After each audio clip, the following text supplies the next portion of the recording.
Police মন্ত্রী জবাব দাও, জবাব তোমায় দিতেই হবে, জবাব তুমি দেবে। তোমার বিচার চাই, আমার বোনের বিচার চাই, জবাব দাও। দিদি মোদির সেটিং মানছি না, মানবো না, দিদি মোদির সেটিং ভেঙে দাও, গুড়িয়ে দাও, দিদি মোদির সেটিং ভেঙে দাও, গুড়িয়ে দাও। We want justice. We want justice. Fight for justice. Fight for justice. Justice for justice for.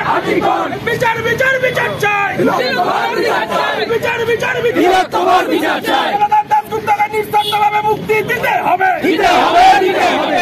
Kolkata দাসগুপ্তকে নিঃশর্তভাবে মুক্তি দিতে হবে। দিতে হবে দিতে হবে। ইনকলাব জিন্দাবাদ। এই জেলা জুড়ে কংগ্রেস।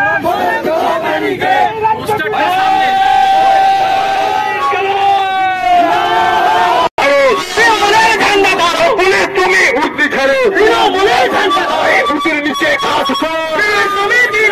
উর্দির নিচে ঘাস পুলিশকে দিয়ে তথ্য প্রমাণ লোপাট করা হোক, আর তথ্য পদার্থ পুলিশ মন্ত্রী জবাব দাও, এই জবাব তোমায় দিতেই হবে, জবাব তুমি দেবে না,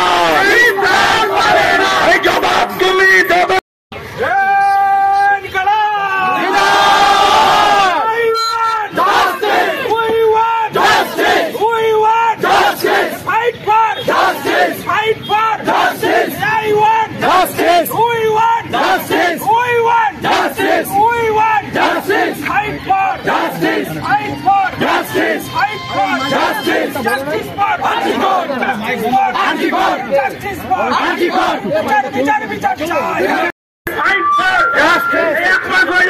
এখনো পর্যন্ত অপরাধীরা জেলের বাইরে কেন অপদার্থ পুলিশ প্রশাসন জবাব চাই, জবাব দাও, জবাব চাই, জবাব দাও।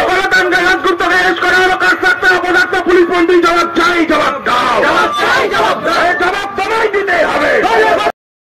তাকে অবিলম্বে মুক্তি দিতে হবে এবং গোটা রাজ্য জুড়ে স্বাস্থ্য ব্যবস্থার যে বেহাল অবস্থা, সে বেহাল অবস্থা পুনরুদ্ধার করতে হবে এবং এই যে টানাটানি এবং দিদি মোদির মধ্যে যে সেটিং, সিবিআইকে দিয়ে যে সেটিং, সিবিআই যে কচ্ছপের মতো চলছে, এই কচ্ছপ অবস্থা থেকে অবিলম্বে বেরিয়ে এসে আরজিকর কাণ্ডের যে সমস্ত দোষীরা অভিযুক্ত তাদের অবিলম্বে গ্রেপ্তার করতে হবে এবং গোটা রাজ্য জুড়ে স্বাস্থ্য ব্যবস্থার যে বেহাল অবস্থা তা পুনরুদ্ধার করার দাবিতেই আজকের আমাদের এসএফআই ডিওএফআই গাজল লোকাল কমিটির পক্ষ থেকে এই থানা ঘেরাও কর্মসূচি। আপনার নাম? আমার নাম জিসান আহমেদ, আমি ডিওএফআই গাজল লোকাল কমিটির সম্পাদক। আরজিকরের ঘটনা আজকে 1 মাস অতিক্রান্ত হয়ে প্রায় 1 মাস 10 দিন হয়ে গেল।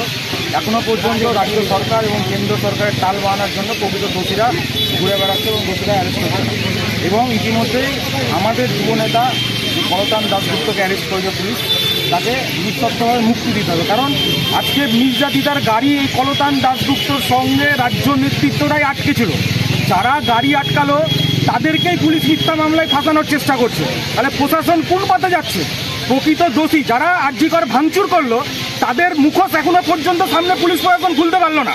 তাদেরকে সামনে এনে দাঁড় করাতে পারলো না। তারা কোন রাজনৈতিক দলের ছিল? হাফ প্যান্ট পরা, চটি পরা যারা গিয়েছিল তাদেরকে অ্যারেস্ট করতে পারলো না, সামনে আনতে পারলো না এখনো পর্যন্ত। আর যারা আন্দোলন করছে সেই আন্দোলনকে স্তব্ধ করে দেওয়ার জন্য আজকে তাদেরকে অ্যারেস্ট করে পুলিশ মিথ্যা মামলায় ফাঁসানোর চেষ্টা করছে। তার জন্য আমাদের লড়াই, এই লড়াই খালি মালদার গাজলে না, গোটা রাজ্য জুড়ে আমাদের এই লড়াই আন্দোলন চলছে, আগামী দিনে চলবে। অরূপ পোদ্দার, ডিওয়াইফাই জেলা সম্পাদক।